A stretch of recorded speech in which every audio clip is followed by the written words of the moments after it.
Scrolling through the subreddit as I do, I came across this question titled, "How do you play properly around draw go control?" which reads, "Hello, I've been having some difficulty in my matches against control. I recognize that I'm the beatdown and I need to apply pressure, especially before a Teferi or a Typhoon can be resolved. My question is, how do you effectively do that? If they counter your turn 2 or turn 3 plays, then you're already on the back foot, boosting the odds that Teferi, etc. runs away on you. How do you pressure correctly while playing around counters and removal?" This is an excellent question that a lot of newer players struggle with, and even some established players have a hard time coming to terms with. Although I can offer some general advice on the subject, I can't really vouch for the fact that everything I suggest in this video is going to be correct every single game, every single time against control decks. There's a lot of subjectivity that goes into a game of Magic, let alone one where you could be playing any number of deck archetypes against the deck that legit wants to control the game like its name suggests. Since this is also on the Pioneer subreddit, I'll be talking more specifically about the Pioneer control decks and a point of view on that format. As the original poster points out, the easiest way to deal with draw go decks is to force them to act on their turn by being the aggressor, which isn't always the easiest thing to do. The best way to do something like this is with your deck choice though. Aggressive decks and tempo decks that go underneath the control plan by playing tapped lands or small spells that draw cards the first couple of turns of the game, it will force them to spend the mana to preserve their life total and put them in a defensive position rather than a proactive position. Full-on aggro decks like Mono Red will deal with the control player's life total by putting things down and turning them sideways, trying to race a control deck and preying upon their misuse of spells and their inability to draw their correct answers in the given amount of time.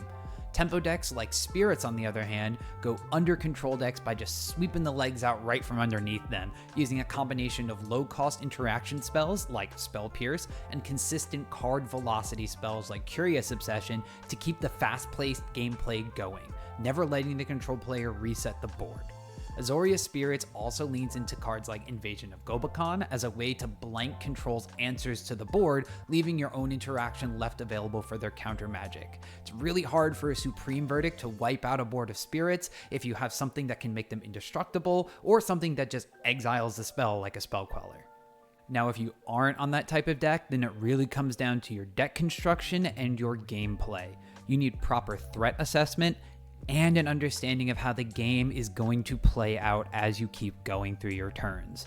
If you're playing a black-based deck, you do have the ability to run hand disruption spells like Thoughtseize and Duress that really shine in these matchups. However, you don't always want to fire them off right away.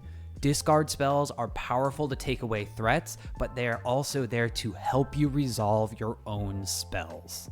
For example, a turn 1 Thoughtseize on the play gives your opponent 2 draw steps before you attempt to resolve a Fable of the Mirror Breaker, or 3 draw steps before you attempt to resolve a Sheoldred the Apocalypse. If you play it on turn 1 and reveal their hand to see multiple card draw spells, some lands, and a single Teferi Hero of Dominaria, you're in a bit of trouble. However, if you save your discard spells to, say, follow up a Blood Tithe Harvester on turn 3, you can nab something they've drawn instead of taking a card that isn't relevant to the game state currently. Now, these decisions are hard and require a lot of time invested into the matchup to determine when the right time to play your spells is. It also leads into the next point, which is assessing your own threats, knowing when to sacrifice them, and knowing when to save them. Playing 2 spells a turn is a luxury in some spots, but sometimes it's the best way to play out a game. Throwing out a Thoughtseize to tap out your opponent is just as good as taking away the counter magic from their hand in order to resolve your spells. Likewise, getting something like a Blood Tithe Harvester killed off or countered so you can resolve a Fable of the Mirror Breaker may make or break the game, depending on the board state. Now, there are an infinite number of scenarios you can concoct to demonstrate this, but all it really does is come down to your experience. There will be some games where you run down to low amounts of spells, play a Duress, and then reveal from your opponent's hand still more ways to deal with all of your threats, and that's alright. Losing is part of the game. But there are also times where you'll get your opponent down to low card count in hand, resolve a Sheoldred that they can't deal with now because they need to cast draw spells to find an answer, and they'll end up killing themselves in the process. It's also important to save your threats that are evasive to their spells. Creature lands can be a way to win the game versus control decks, although they do play a fair amount of Field of Ruin and their own Hall of the Storm Giants, but operating on low resources can favor grindy mid-range decks, so if you can get the control player down low enough on cards, you might be in the clear to win this way. Again, this isn't perfect advice, and there's no sideboard guide equivalent here to have a game go your way against the control decks as many times as you would like. What you really have to do is go out there, identify the holes in your game plan, and then adapt the best you can. I say adapt the best you can because sometimes your deck just might be an unfavorable matchup against control, so don't sweat it too much. Chances are, if your deck falls into this category, it's good at fighting the anti-control matchups, so you'll wind up picking up wins in other games instead.